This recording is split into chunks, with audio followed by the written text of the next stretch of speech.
Retour au Gabon et le ministre en charge de la réforme des institutions et celui de la Défense nationale étaient face aux sénateurs, membres de la Commission des lois et celui de la Défense.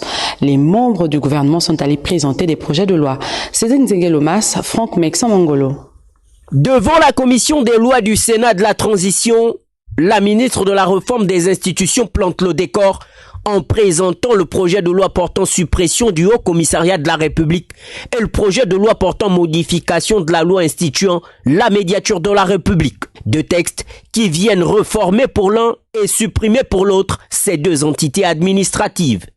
La modification entreprise s'inscrit dans le cadre de la politique de la refondation de l'État qui demeure une préoccupation majeure du CTRI et du gouvernement de la transition. Cette politique vise entre autres à accroître l'efficacité de notre administration publique tout en diminuant ses coûts de fonctionnement. Au-delà du contexte propice aux réformes du genre, les mobiles du gouvernement ont tout de même interpellé. Dans votre exposé de motifs, vous ne nous avez pas présenté combien ça va rapporter au pays cette suppression.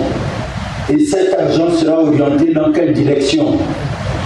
En parlant de la médiature de la République, dans la loi des finances 2024, il y a une hausse de l'allocation budgétaire de cet organe. Comment peut-on réduire les coûts tout en augmentant l'allocation budgétaire et en diminuant le nombre d'agents dans cet organe? Autre texte présenté cette fois devant les sénateurs membres de la Commission de la Défense, le projet de loi portant statut particulier des militaires. Porté par la ministre de la Défense Brigitte Okanoa, le projet de loi veut instituer le mariage polygamique chez les officiers généraux et supérieurs, ainsi que l'honorariat, c'est-à-dire le droit pour les 10 officiers de porter le titre de leur dernier grade après cessation de leurs fonctions.